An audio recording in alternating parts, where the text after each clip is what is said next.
mars de chaque année est dédié aux droits de la femme et est célébré partout dans le monde entier. À cet effet, le ministère de l'enseignement technique, de la formation professionnelle et de l'apprentissage, ne voulant pas rester en marge de cet événement international, a rendu un vibrant hommage au sein du lycée technique d'Abidjan-Cocody à ces femmes qui ne cessent de se battre jour et nuit pour l'obtention de plus de droits. Organisée par la direction de la vie scolaire du MEFPA avec à sa tête M. Adima Augustin, cette cérémonie était placée sur le thème « La femme dans le secteur industriel et technique, défis et perspectives ». Présidée par M. Nguessan Kofi, ministre de l'enseignement technique, de la formation professionnelle et de l'apprentissage, qui s'est fait représenter par son directeur de cabinet M. Moustapha Sangaré, cette rencontre a vu la participation de Mme Gomis Henriette Billon, marraine de la cérémonie, de Mme Etilé Philomène, proviseure du lycée technique de Cocody, des directeurs centraux et généraux et des femmes modèles exerçant dans le domaine industriel et technique. Au programme, allocution, panel, la présentation et la distinction des meilleurs élèves filles du premier semestre de l'enseignement technique, de la formation professionnelle. M. Moustapha Sangaré, lors de sa prise de parole, a salué le leadership de la marraine. Mesdames et messieurs, nous sommes aujourd'hui le 8 mars 2022, Journée internationale des droits de la femme.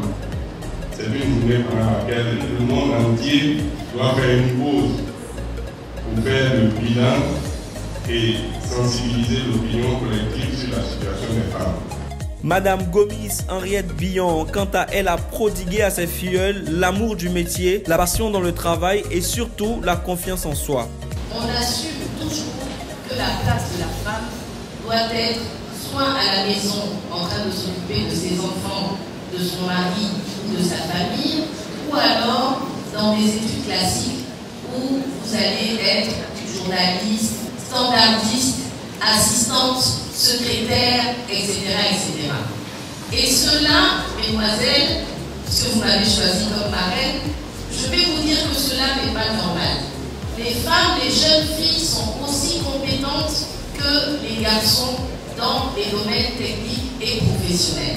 Cette rencontre s'est achevée par la visite des stands d'exposition, des créations des élèves et étudiants dans le domaine industriel et technique. Pour nous, cette journée, qui est une journée internationale des droits de la femme, est une opportunité, une occasion de pouvoir susciter l'envie chez les jeunes filles d'embrasser des métiers dans le secteur industriel, professionnel surtout. Vous l'avez vu tout à l'heure, les personnes qui ont eu droit à la parole, ce sont des femmes. Des femmes qui, pour la plupart, ont embrassé ces métiers dits, entre guillemets, je n'aime pas le terme, mais je vais le dire, des métiers d'hommes. Et elles ont, à travers leur intervention, pu démontrer à ces jeunes filles que ce n'était pas des métiers d'hommes, mais simplement que c'est des métiers. Et comme tout métier, il faut simplement acquérir les compétences et puis dire aux entreprises que je possède ces compétences et c'est systématique, les entreprises vous embaucheront pour réaliser le travail.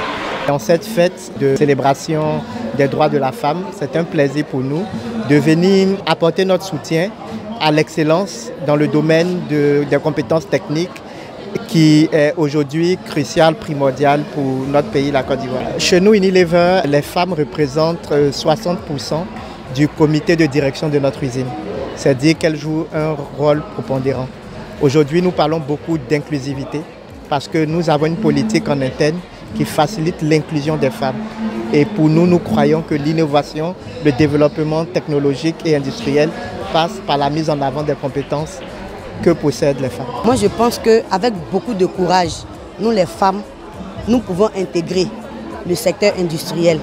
Parce qu'avant, on nous disait qu'on avait nos places à la cuisine. C'est vrai, nos places sont toujours à la cuisine. Du moment que nous devons nous occuper de notre famille, de nos enfants.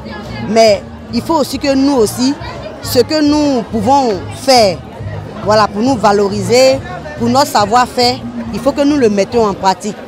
Voilà, nous avons beaucoup de choses que nous pouvons montrer à nos jeunes sœurs. Leur dire aussi que l'enseignement technique peut nourrir son homme. Je suis fière en tant que femme d'abord, mais je me dis aussi que c'est un long combat parce que je ne sais pas, au lieu de parler de nos droits, c'est juste le début des choses. Parce que nous, on le vit au quotidien, comme on le dit, le chemin est encore très long. On est peut-être qu'au 10e de la chose et je pense qu'on a encore un long chemin à parcourir. Comme je l'ai dit dans le panel, pour moi, être aujourd'hui dans ce domaine-là, être une femme, c'est un privilège. Parce que c'est vrai qu'on se demande aujourd'hui que quand une femme est dans ce domaine, elle est plus privilégiée parce que ce n'est pas n'importe qui arrive là-bas. Même les hommes, c'est difficile, mais à une femme, si tu arrives à arriver dans ce domaine, c'est que tu mets ta place largement.